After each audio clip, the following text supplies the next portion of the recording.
और दोस्तों एक बार फिर आप सभी का स्वागत है आपके अपने YouTube channel maths mania by Ram Singh में। दोस्तों maths mania by Ram Singh में दोस्तों जहां तक अपन ने मैथ्स के अंदर जो है simple interest and compound interest जिसे अपन एसआई और सीआई कहते हैं, ये दोनों चैप्टर भी अपन ने आरएस अग्रवाल सीरीज के अंदर कंप्लीट कर लिए थे। आज अपन एक बहुत ही वंडरफुल चैप्टर शुरू करने जा रहे हैं दोस्तों, जिसे अपन हिंदी में तो लसप और मौसम कहते हैं और इंग्लिश में अपन क्या कहते हैं, एलसीएम एंड एचसीएफ। दोस्तों इसको 2 से 3 पार्ट में अपन कंप्लीट करेंगे। आज अपन इसका फर्स्ट वीडियो देखेंगे जिसमें अपन क्वेश्चन नंबर 1 से लेके क्वेश्चन नंबर 30 तक करेंगे। दोस्तों 30 सवाल का एक वीडियो बनाएंगे जिसमें बेसिक्स भी होगा। सबसे पहले अपन डिस्कस करेंगे इसके बेसिक्स को, बेसिक्स से ही अपन इन क्वेश्चंस की तरफ आएंगे। अदरवाइज क्या होता है दोस्तों कि अपन इसको समझ ही नहीं पाते हैं होता क्या है। ठीक है, चलिए अपन बात करते हैं बेसिक्स की। दोस्तों शुरू करते हैं। तो ये दोस्तों कौन सा चैप्टर है, एलसीएम एंड एचसीएफ। मैं हिंदी में इसका नहीं लिख रहा हूँ, लघुत्तम और महत्तम समापवर्ती और लघुत्तम समापवर्ती और महत्तम समापवर्ती। ठीक है दोस्तों। तो दोस्तों सबसे पहले आप अगर एलसीएम और एचसीएफ पढ़ना है तो आपको एक वर्ड समझना होगा, ये वाला। ये क्या होता है, ये होता है मल्टीपल। मल्टीपल का मतलब ही गुणज होता है दोस्तों। वैसे तो सबको पता होना चाहिए और पता होगा भी।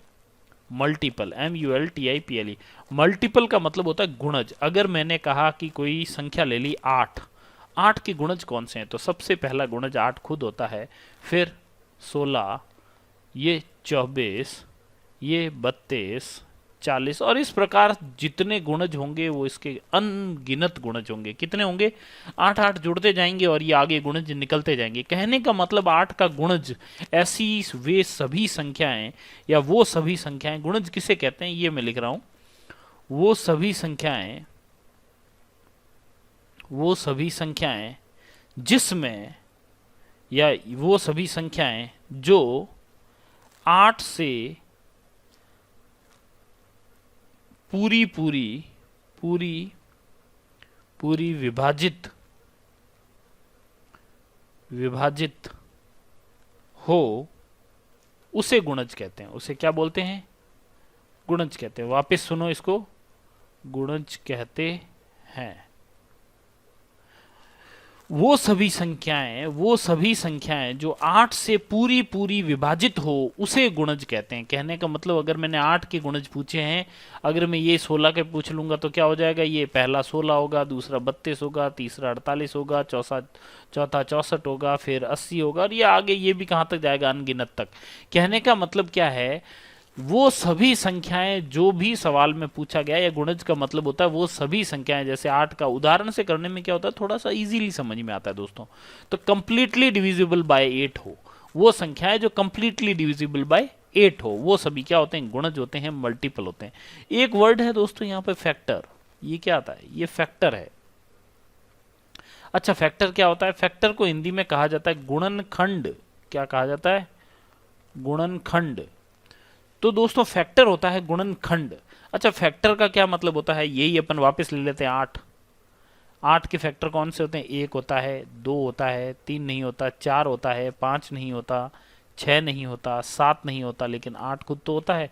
तो 8 के फैक्टर कितने हो गए, 4 हो गए। कौन कौन से, 1, 2, 4 और 8, ये 8 हो गए। मतलब ऐसी संख्याएं,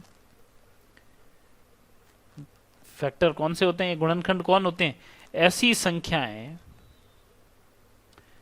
संख्याएं जो 8 को कंप्लीटली डिवाइड करती हो, जो 8 को पूर्णतः विभाजित करती हो, पूर्णतः विभाजित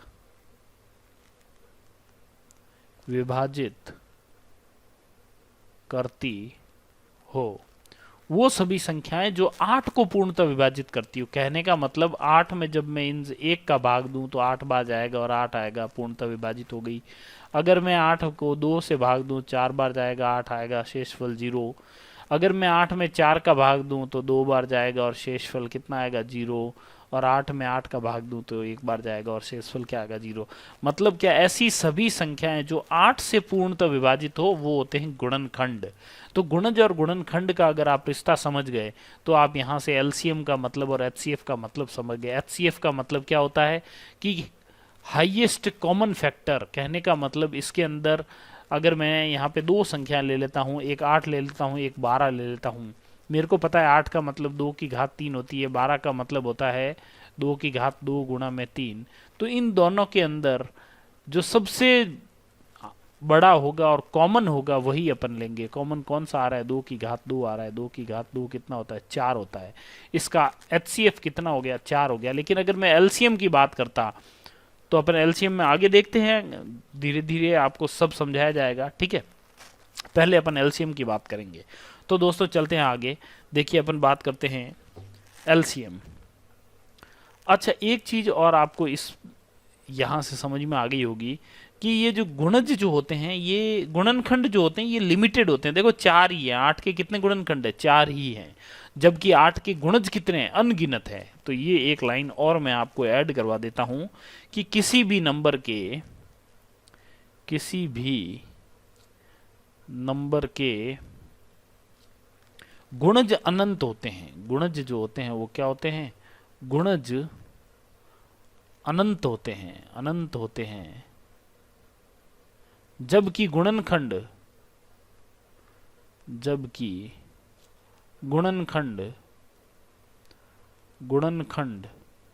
लिमिटेड होते हैं, लिमिटेड होते हैं।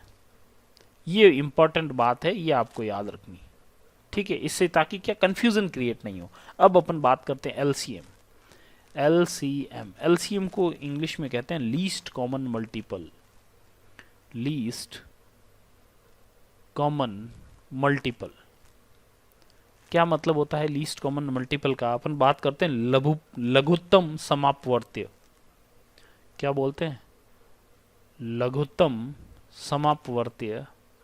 लघुत्तम समापवर्त्य हिंदी में कहते हैं लीस्ट कॉमन मल्टीपल, और LCM भी इसे कहा जाता है, ठीक है। या कुछ लोग इसे लसप भी कहते हैं। मैं एक एग्जाम्पल से समझाने की कोशिश करता हूं। मैंने एक एग्जाम्पल लिया 12, 15 और 20। ये एक एग्जाम्पल लिया है मैंने, 3 संख्याएं लिए, 12, 15 और 20। इसका LCM निकालना है। पहले मैं इसके क्या लिखूंगा, मल्टीपल लिखूंगा, गुणज लिखूंगा। क्या क्या होंगे? पहला होगा 12 दूनी 24, या फिर अपन 12 ही ले लेते, पहला 12, फिर 24, 36, 48, 60, 72, 84, 96, आगे बढ़ता जाएगा। फिर 15 की बात करें तो 15, 30, 45, 60, 75, 90, 105, 120। उसी प्रकार अपन 20 की बात करें तो ये 20, 40, 60, 80, 100, 120, 140 और 160। दोस्तों सबसे लीस्ट मतलब छोटा, सबसे छोटा, इन सब में सबसे छोटी ऐसी कौन सी संख्या है जो तीनों में आ रही हो? देखिए इसमें 15, यहाँ 12 है, कहीं पे 15 आ रहा है, नहीं आ रहा। 15 यहाँ पे आ रहा है, लेकिन यहाँ नहीं आ रहा। 24। तो तीनों में सबसे छोटी कॉमन संख्या जो मुझे दिखाई दे रही है वो दिख रही है 60। दोस्तों आपको भी दिख रही होगी 60। 60 जो है वो तीनों में कॉमन है, इसलिए इसका LCM जो कितना हो जाएगा, 60 हो जाएगा। दोस्तों क्या हो जाएगा LCM दोस्तों 60 हो जाएगा। यहां तक की बात आपको समझ में आ गई होगी। सबसे छोटी और सबसे पहले कॉमन संख्या जो होती है वही LCM होती है। ये क्या है? एक तो सबसे छोटी और सबसे पहले, और सबसे पहले कॉमन संख्या जो होगी, मतलब कॉमन संख्या मतलब एक जैसी कॉमन संख्या, गुणजों में है ना कॉमन संख्या, यहाँ लिख देता हूं मैं ब्रैकेट में, गुणजों में वही LCM होगा। ये बेसिक चीज़ें हैं, ये आपको पता भी है, कुछ लोगों ने पढ़ भी रखा है। कुछ लोग संस्थानों में ट्यूशन जा रहे होंगे, कोचिंग जा रहे होंगे, तो उनको भी ये बातें पता होगी, ठीक है। अब मैं इस बात को छोड़ देता हूँ। यहाँ से समझ में आ गया होगा LCM कैसे निकालते हैं और क्या होता है, गुणज से कैसे पता करते हैं, गुणज क्या होते हैं। ये चीज़ें आपको आती भी होगी, लेकिन फिर भी मैंने एक बार इस पर रिकैप कर दिया है। चलो अगला पॉइंट में एक आपको डेफिनेशन लिखवा लेता हूँ। LCM की डेफिनेशन या फिर परिभाषा लिखवा देता हूँ। क्या होता है, एक बार इंग्लिश में लिखवा देता हूँ, फिर आपको हिंदी में लिखवा दूंगा। LCM ऑफ कोई भी नंबर है A, B, C, कोई भी नंबर है A, B, C is a smallest number which is completely divisible by all, completely divisible by all a, b, c। ये बात आपको यहां से पता रखनी। कहने का मतलब क्या है, हिंदी में अगर बात करें, ल स प एक सबसे छोटी वह संख्या है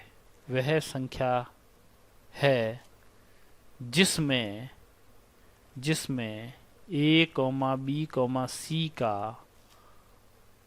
पूर्णतः भाग संभव हो या विभाजित हो, जो भी आप लिखना चाहो। लसप एक सबसे छोटी वह संख्या है, ABC का लसप, यहाँ पे ऐसे लिखना चाहिए था, a, b, c का लसप एक सबसे छोटी वह संख्या है जिसमें ABC का पूर्णतः भाग संभव है। यहां से आपको ये बेसिक डेफिनेशन है दोस्तों, सबको आता है। अब अपन बात करेंगे एलसीएम निकालना किस किस मेथड से है। सबसे पहला मेथड अपन बचपन से पढ़ते आ रहे हैं, मेथड 1, जिसे अपन कहते हैं भाग विधि। कौन सी होती है? भाग विधि से निकालते हैं दोस्तों। भाग विधि से कैसे निकाला जाता है ये देखते हैं दोस्तों। एग्जाम्पल लेता हूं मैंने एग्जाम्पल लिया 12, 15 और 20। वही एग्जाम्पल वापस ले लेता हूं, 12, 15, 20। तो आपने क्या किया, आपने इसका भाग विधि लगाई, यहाँ 12, यहाँ 15 और यहाँ पे 20 लिखा।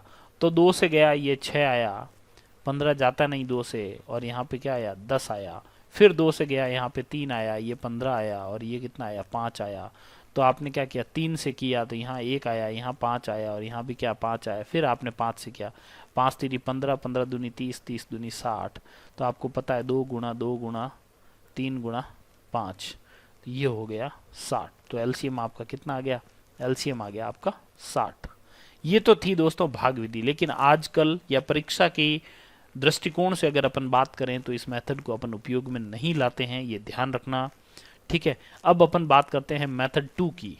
इसी में मैं बात कर रहा हूं मेथड 2 की। मेथड 2 एलसीएम निकालने का दूसरा मेथड जो है उसकी बात कर रहा हूं, जिसे अपन कहते हैं प्राइम फैक्टराइजेशन मेथड। क्या कहते हैं, प्राइम फैक्टराइजेशन मेथड। उसको कहते हैं prime factorisation method. Prime factorisation method के अंदर क्या होता है दोस्तों, कैसे निकालते हैं आपको बता देता हूं। सबसे पहले मैंने कहा कि ये 12 है, ये 15 है, ये 20 है, तो इसको मैं क्या करूंगा, प्राइम फैक्टराइजेशन। 12 को मैं क्या लिख सकता हूँ, 4 3 12 होते हैं, और 4 को क्या लिख सकता हूँ, 2 की घात 2 गुणा में 3। आपको पता है 5 3 15 होते हैं, 5 गुणा में 3। आपको पता है 20 जो है वो 4 गुणा 5 होता है, मतलब क्या है 2 की घात 2 गुणा में 5। ये बात यहाँ से समझ में आ गई। अब जो सबसे ज्यादा पावर में होती है वो चीजें लेनी है। 2 की घात सबसे ज्यादा कितनी है, 2 है, तो 2 की घात 2 गुणा में, फिर 3 की कितनी है, 3 की केवल 1 ही है तो 3 लिया, फिर 5 की कितनी है, 1 ही है, और ये आपका 5 3 15 चौके 60। एलसीएम क्या आ गया, 60 आ गया। तो इसके लिए आपकी प्रैक्टिस चाहिए ताकि आप ऐसा लिख के कर सकें। ये प्रैक्टिस करने के लिए आपको 200-500 सवाल बनाने पड़ेंगे दोस्तों, और सवाल बनाएंगे तो आपकी प्रैक्टिस हो जाएगी। प्रैक्टिस होगी तो आप फिर फ्रीक्वेंट, एलसीएम एक ऐसा टॉपिक है जो लोगों को डायरेक्ट याद भी रहते हैं दोस्तों, ठीक है। लोग मतलब सवाल देखते ही एलसीएम की तरफ अपने आप बढ़ जाते हैं दोस्तों। इसका रीजन होता है कि उनकी प्रैक्टिस होती है दोस्तों, ठीक है। लेकिन दोस्तों परीक्षा के अंदर अपन एक और मेथड, 2 मेथड और बताने वाला हूं दोस्तों। एक और मेथड की बात कर लेते हैं, मेथड 3 भी मैं इसके साथ ही ले लेता हूं।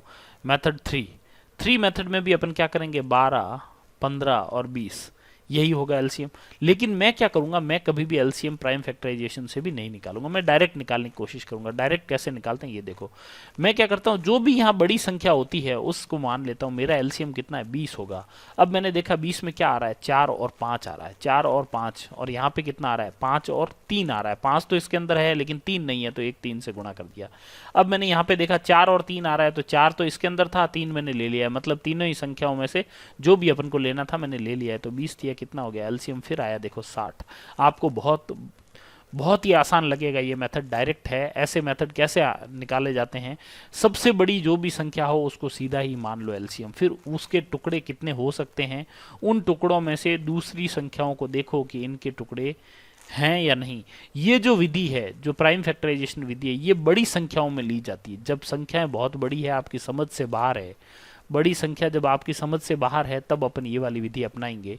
अदरवाइज अपन छोटी संख्याओं के लिए हमेशा क्या करेंगे, मेथड 3 ही अपनाएंगे। ये ध्यान रखना, जिसे अपन डायरेक्ट मेथड भी कहते हैं, इसका कोई नाम नहीं है, ये डायरेक्ट आपका क्या है, एलसीएम निकालने की विधि है। ठीक है, आशा करता हूँ समझ में आया होगा। या फिर एक और एग्जाम्पल आप कहें तो मैं ले सकता हूँ। एक एग्जाम्पल ले लेते हैं, 20, 24 और 30, इसी का डबल ले लेते हैं। ठीक है, तो मेरे को वैसे भी पता है कि मैं सबसे बड़ी कौन सी है, 30 है, तो ये 30 ले लिया। गुणा में 30 क्या होता है, 6 गुणा 5 होता है। यहाँ पे 6 गुणा 4 आ रहा है, मतलब 4 आपने नहीं लिया है तो 4 आप ले लेंगे। ये क्या होता है, 5 गुणा 4, तो 4 यहाँ आ गया और 5 इसमें आ गया था, तो 120 आपका क्या हो गया, एलसीएम हो गया। तो इसका भी क्या हो गया, एलसीएम 120 हो गया। आपको पता है कि इसी संख्याओं का दुगुना ये है, तो एलसीएम भी क्या हो गया, इसका दुगुना हो गया। ये बात आपको समझ में आ गई होगी। यहाँ से नहीं समझ में आई हो तो एक दो बार देखिएगा वीडियो, आपको अच्छे से समझ में आ जाएगा दोस्तों। ये था बेसिक फंडा मेथड 3 का। अब मैं बात करता हूँ दोस्तों, लेकिन अपन एग्जाम अप्रोच की बात करेंगे तो अपन मेथड 4 लगाएंगे दोस्तों। मेथड 4 अभी नहीं पढ़ाऊंगा मैं आपको, मेथड 4 में ट्राई करवाऊंगा by option, completely by option, by option. ये जब परीक्षा में जो प्रश्न आए हुए हैं या आने वाले हैं, उन पे जब डिस्कस करूंगा तो मैं बताऊंगा आपको ऑप्शन से कैसे करना है। ऑप्शन से करने के बहुत से तरीके होते हैं दोस्तों। ठीक है, तो आप ऑप्शन से इजीली कर सकते हैं। जैसे मैं एक संख्या ले लेता हूं, एक एग्जांपल से समझा देता हूं आपको। मैंने एक एग्जांपल लिया, मैंने क्या किया, 28 लिया, 60 लिया और 88 लिया। मैंने ये एक एग्जांपल लिया और मैंने कहा कि इसे बताओ कि ऑप्शन से सॉल्व कैसे करेंगे दोस्तों। आपको पता है 60 हो चाहे 28 हो चाहे 88 हो, सब 4 से भाग जा रहा है, तो ये 7 हो जाएगा, 4 से ये 15 हो जाएगा, 4 से ये कितना हो जाएगा, ये हो जाएगा 22 दोस्तों। आपको पता है ये चीज़, ठीक है। आपको पता है 7 का भाग किसी में नहीं जाता, इसलिए ये लेना ही पड़ेगा। 15 में 5 और 3 होते हैं तो 15 भी लेना ही पड़ेगा। 22 में 11 और 2 होते हैं, ये भी लेना ही पड़ेगा। तो तीनों का गुणा ही क्या होगा, मेरा एलसीएम होगा। और 15 सत्ते क्या होता है, 105 होता है, गुणा में 22 होता है। तो 22 पंजे 120 सॉरी 110 होते हैं, और 2200 और 110 क्या हो गए, 2300 और 10, 2310 हो गए। लेकिन आपने क्या 4 का भाग दिया था, तो आप इस 4 से गुणा कर लीजिए। 4 से गुणा करोगे तो 8000, तो 1 हो गए, 4 3 12, 9200 और 40, 9200 और 40 क्या आ गया, आपका एलसीएम आ गया दोस्तों। आपका आपने क्या किया, सीधा सीधा 28 गुणा में 60 गुणा में 88 किया। लेकिन ये थोड़ा लंबा था देखिए, लेकिन ये कितना आसान था। तो आपको ऐसे ऑप्शन से निकालना है। ऑप्शन में आप 9240 देखते, मैं पीछे से बता देता आपको कैसे आंसर आता है दोस्तों। ठीक है, तो ऑप्शन से निकालने के लिए क्या क्या बेसिक चीजों की रिक्वायरमेंट है वो मैं बता देता हूं। टूल्स कौन कौन से चाहिए, यहां पे लिख रहा हूं मैं, tools for option method, tools for option method. दोस्तों जो टूल्स चाहिए, जिसके बारे में लर्निंग टूल्स, आप इसको लिख सकते हो learning tools, L tools for option method. Option method के लिए एल टूल्स चाहिए। पहला आपका जो टूल होगा वो होगा यूनिट डिजिट। कहने का मतलब आप कभी भी पूरा एलसीएम नहीं निकालोगे, उसके यूनिट डिजिट को देख के आपको आंसर बताना है। दूसरा इसका होगा डिविजिबिलिटी, ये बहुत ही इंपॉर्टेंट है। डिविजिबिलिटी रूल जो भाजकता के नियम है, ये क्या है, ये भाजकता के नियम है, भाजकता के नियम। ठीक है, ये जो हो गया ये इकाई अंक हो गया, क्या हो गया, इकाई अंक को देख के। ठीक है, तीसरा जो टूल आएगा दोस्तों ऑप्शन से करने का, वो आएगा डिजिट सम। कहने का मतलब क्या है, डिजिट को अपन कहते हैं अंकों का योग। अंकों के योग से अपन उत्तर बताएंगे दोस्तों। तो अपन डिजिट सम एक पूरा टॉपिक है, इसको अलग से लेंगे दोस्तों। ठीक है, अभी अपन पढ़ेंगे वो इकाई अंक के बारे में थोड़ी जानकारी लेंगे, थोड़ी जानकारी डिविजिबिलिटी के बारे में लेंगे, और कुछ सवाल करेंगे दोस्तों। ठीक है, सवाल हो सकता है बेसिक के वीडियो के बाद में करवाऊं, क्योंकि मेरे को बेसिक काफ़ी करवाना है। तो सबसे पहले तो आप लोगों को बताने पड़ेंगे डिविजिबिलिटी के रूल क्या होते हैं। अब डिविजिबिलिटी पे बात कर लेते हैं दोस्तों। अपन बात करते हैं डिविजिबिलिटी क्या होती है, भाजकता के नियम होते हैं। डिविजिबिलिटी ये होता है भाजकता के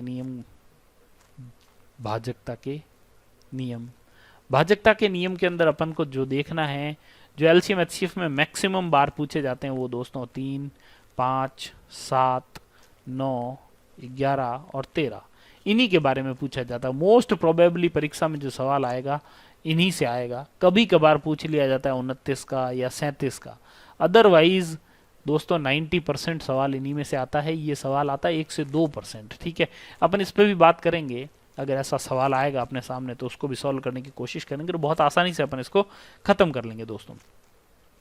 3 का भाजकता का नियम क्या कहता है कि अगर डिजिट सम जो है वो अगर अगर डिजिट सम जो है या अंकों का योग जो है वो 3 के पहाड़े में आता है, टेबल में या पहाड़े में आता है। पहाड़े का मतलब होता है दोस्तों टेबल। अगर 3 की टेबल में आता है, कोई भी नंबर है या संख्या है उसका अगर 3 की टेबल में आता है तो 3 से पूरा पूरा भाग जाएगा। 3 से पूरा पूरा भाग जाएगा। ये बात आपको समझनी थी दोस्तों। एग्जाम्पल ले लेते हैं, एक एग्जाम्पल ले लेते हैं अपन। 1 2 5 1 3 6 3 9 3 2 1। देखिए अब मैं इनको टोटल करने बैठूं कोई मतलब नहीं है, आप 3 काउंट कर लीजिए। ये 3 चले गए, 6 चले गए, 3 6 3 9 3 और 3, मतलब ये पूरा का पूरा नंबर जो है 3 से भाग जाएगा। आप करके देख लेना। मैंने क्या किया, 3 देख लिए, सब 3 बन रहे हैं, 3 के जोड़े बना लिए और वो सब बन रहे हैं, तो मतलब 3 का भाग जाएगा। अब अपन बात करते हैं दूसरा दोस्तों, ये 3 के भाजकता का नियम था। ठीक है, दूसरा बात करते हैं 5 का। 5 का नियम ये कहता है कि अगर इकाई के अंक में 0 या 5 हो तो उसमें 5 की भाजकता लगेगी। लेकिन इसी प्रकार अगर उसने बात की 25 की, तो ये तो इकाई अंक की बात कर रहा था, यहाँ पे क्या आएगा, इकाई अंक आएंगे। यहाँ पे पीछे के 2 अंक आएंगे। यहाँ पे क्या होगा, पीछे के 2 अंक अगर 25 में आते हैं, अंक अगर 25 के पहाड़े 25 से भाग जाएगा तो पूरे संख्या का भी भाग जाएगा, तो पूरी संख्या का भाग जाए 25 से जाएगा। ठीक है, भाग जाएगा। पीछे के 2 कैसे, 18 75, आपको पता है 75 में 25 का भाग जाता है, तो ये 25 से भी कट जाएगा। कैसे, देखिए 187, 25 सत्ते 175 और बचा कितना, 12 और 5, 25 पंजे 175 से गुणा करोगे 25 को तो आएगा 1875 दोस्तों। आशा करता हूं दोस्तों ये समझ में आया होगा। इसी प्रकार बात करते हैं 125 की, तो पीछे के 3 अंक, पीछे किसी भी संख्या के पीछे के 3 अंक में अगर 125 का भाग जाता है तो उस पूरी संख्या में भी 125 का भाग जाएगा। ये इंपॉर्टेंट नहीं है क्योंकि बचपन से पढ़ते आ रहे हैं। 3 पढ़ रहे हैं, 5 पढ़ रहे हैं, 9 पढ़ रहे हैं। 9 भी क्या है, वही 3 वाला है, सम होना चाहिए। जैसे मैंने कहा 9 1 8 7 2 6 3 5 4, ठीक है, 3 2 4, तो बस हो गए। अब देखिए इसमें 9 देखना है, 9 1 गया, 8 और 1 9, 7 और 2 9, 6 और 3 9, 5 4 9, 3 2 5 4 9, तो मतलब इस पूरी संख्या में भी 9 का भाग जाएगा। बस इतनी सी कहानी है दोस्तों। तो 9 का भी इंपॉर्टेंट नहीं है, इंपॉर्टेंट जो है दोस्तों 7 और 13 और 11 का है। 7 का भाग कैसे देखेंगे अपन, ये बात आपको देखने योग्य है। 7 का कैसे देखेंगे ये बता देता हूं मैं आपको। अगर मैं कोई संख्या ले लेता हूं, अपन ले लेते हैं 7 का देखने के लिए। 7 कैसे देखते हैं, 5922 लिया मैंने, एक एग्जाम्पल ले रहा हूं मैं। एग्जाम्पल से आप समझ पाएंगे कि असली में पीछे से 3 संख्याओं का जोड़ा बनाएंगे। पीछे से 3 संख्याएं कितनी होगी, 922, और इसमें से आगे जो भी होगा बड़ी संख्या होगी उसमें से छोटी घटाएंगे तो -5 करेंगे, तो जो भी आएगा, क्या आया 22, मतलब 917 आया, 917 आया। और 917 में क्या 7 का भाग जाता है, देख लीजिए, तो पूरी संख्या में 7 का भाग जाएगा, तो 7 एकम 7, 7 1 के 7 बिल्कुल भाग जा रहा है, और इस पूरी संख्या में 7 का भाग जाएगा। यही नियम 13 पे लगता है, यही नियम 7 पे लगता है, यही 13 पे लगेगा, यही 7 पे। वापस देख लीजिए, अपन को पीछे से 3 जोड़े बनाने हैं और बची हुई संख्या, इन दोनों का जो अंतर होगा उस अंतर में अगर 7 का या 13 का भाग जाता है तो पूरी संख्या में 13 का भाग और 7 का भाग जाएगा। अदरवाइज कभी भी न तो 7 के अंदर जाएगा न 13 के अंदर जाएगा।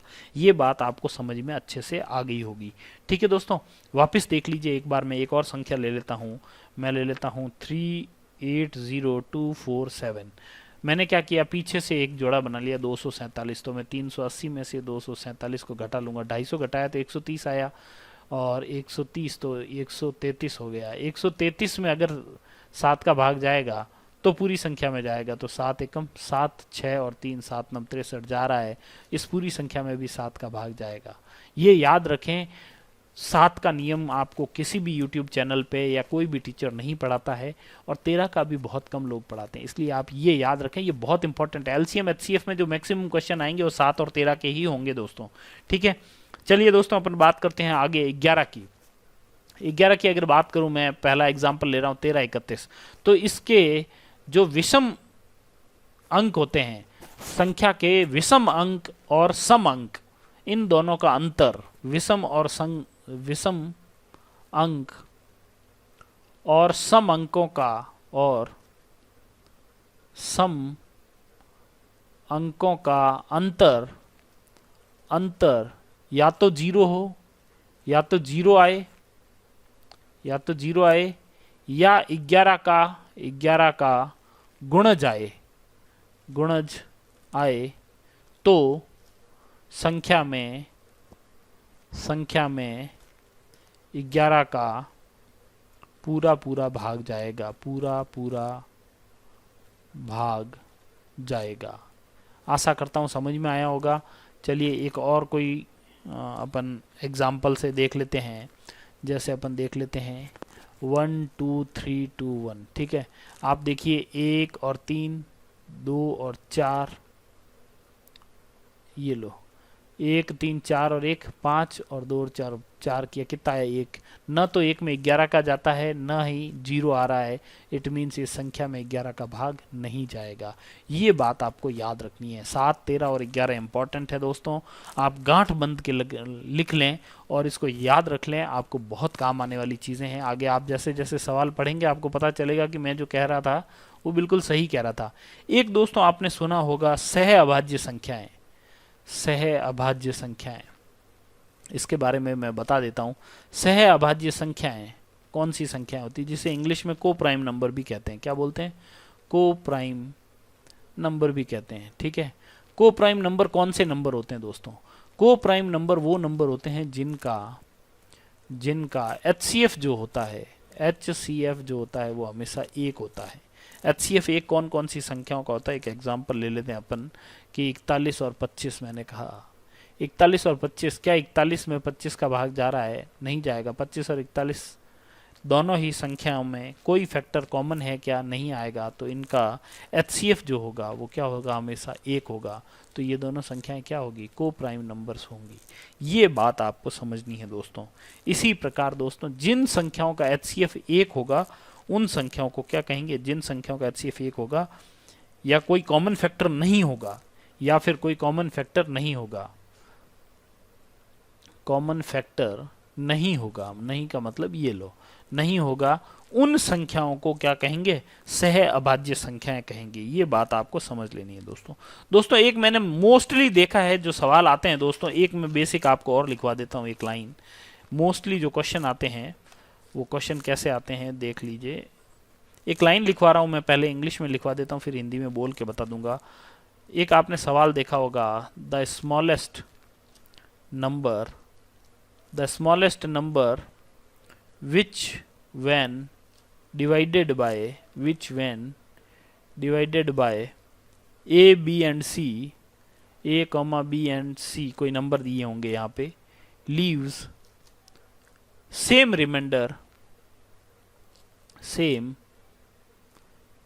remainder small r in each case।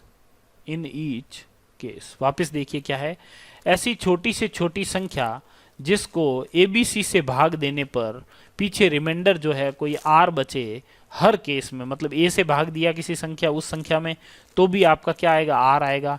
B से दिया तो भी R, C से दिया तो भी R। तो आपको ऐसी कौन सी संख्या होती है वो बता रहा हूं। तो वो नंबर क्या होगा? नंबर क्या होगा? LCM होगा। किसका? LCM of A, B, C का LCM होगा, और इसके साथ में आप R का मान जोड़ देंगे तो आपका उत्तर आ जाएगा। और उस संख्या में आप A से दोगे तो भी आपको वही मिलेगा, B से दोगे तो भी R मिलेगा, और C से दोगे तो भी R ही मिलेगा। ये बात आपको यहाँ से समझनी है दोस्तों। एक और लाइन होती है दोस्तों जिसमें क्या अलग अलग होते हैं, तो उसके लिए भी आप लिख ही लो दोस्तों, ठीक है। उसके लिए भी एक लाइन लिखवा ही देता हूं ताकि क्या आपको समझ में आता रहे। देखिए क्या, द स्मॉलेस्ट, ये इंपॉर्टेंट लाइनें हैं दोस्तों जो मैं लिखवा रहा हूं, इंपॉर्टेंट थ्योरम्स हैं। The smallest number which when divided by a comma b comma c, जब डिवाइड किया जाए तो leaves reminder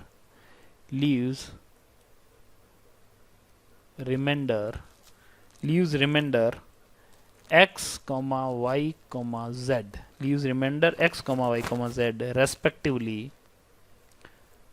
respectively in each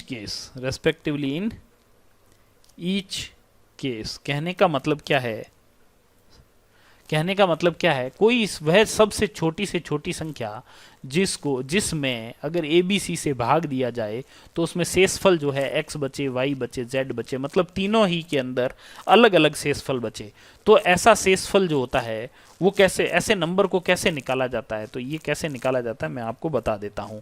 ये निकाला जाता है number LCM of a comma b comma c, LCM निकाला जाता है। उसके बाद में माइनस, इसमें से एक कांस्टेंट होता है k, उसको अपन माइनस कर लेंगे तो आपका सही उत्तर आ जाएगा। अच्छा, k क्या होता है? k जो होता है वो होता है a माइनस एक्स बराबर होता है b माइनस वाई और बराबर होता है c माइनस जेड। ये हमेशा बराबर रहेंगे। कहने का मतलब a में से x को माइनस कर लिया, रिमाइंडर को माइनस करेगा, जो अंतर आएगा उस अंतर की बात कर रहे हैं। b को जब y से माइनस करेंगे उस अंतर, उसी को k कहते हैं, तो उसको अपन घटा लेंगे एलसीएम में से, तो आपका आंसर हमेशा यही आने वाला है। तो आपका नंबर क्या आ जाएगा? LCM of ABC minus k। दोस्तों आशा करता हूं दोस्तों यहाँ तक की सभी बातें आपको समझ में आई होगी और लगभग बेसिक्स अपन ने कंप्लीट कर लिए हैं। एक दो और लाइनें हैं, जैसे कि फ्रैक्शन का, भिन्नों का एलसीएम निकालना, भिन्नों का एलसीएम और एचसीएफ, एलसीएम एंड एचसीएफ निकालना। जब अपन एचसीएफ की बात करेंगे तो अपन भिन्न ले लेता हूँ a बटे बी, c बटे डी और e बटे एफ।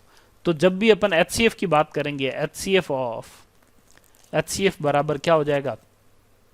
ये हो जाएगा HCF of a comma B comma C बटे, sorry a comma c comma e, ऊपर वालों का एचसीएफ और नीचे वालों का LCM of b comma D comma F, नीचे वालों का एलसीएम। ये हो जाएगा एचसीएफ दोस्तों। इन भिन्नों का जो एचसीएफ हो जाएगा ये हो जाएगा। अगर मैं बात करूंगा एलसीएम की तो ये क्या हो जाएगा? LCM of a comma C comma E और एचसीएफ ऑफ हो जाएगा HCF of b comma D comma F. दोस्तों ये तो हो जाएगा एलसीएम और ये हो जाएगा दोस्तों एचसीएफ। भिन्नों का एलसीएम और एचसीएफ निकालने का ये तरीका है जो आपको समझ लेना है और बहुत अच्छे से समझ लेना दोस्तों। आशा करता हूं दोस्तों यहाँ तक आपको सभी बातें समझ में आई होगी। अब अपन चलेंगे दोस्तों अगले एक वीडियो में। अगला वीडियो जो आएगा वो आएगा क्वेश्चंस का दोस्तों, और क्वेश्चंस के अंदर अपन क्वेश्चन नंबर 1 से क्वेश्चन नंबर 30 तक करेंगे। ये एलसीएम और एचसीएफ का बेसिक का वीडियो दोस्तों देखना ना भूलें। मेरे बेसिक्स में वो ताकत है दोस्तों कि किताब के सभी सवाल अपने आप बनते चले जाएंगे। बस आप मेरा पहले बेसिक का वीडियो देखें, फिर आप मेरे करवाए हुए क्वेश्चंस को देखें। मैंने क्वेश्चंस के में कौन सी अप्रोच लगाई है, कैसी अप्रोच लगाई है, कैसे उसको कोप अप किया है दोस्तों। तो दोस्तों आशा करता हूँ आपको ये वीडियो बहुत ही अच्छा लगेगा और दोस्तों इसी प्रकार हमारे साथ बने रहें, शेयर करते रहें दोस्तों।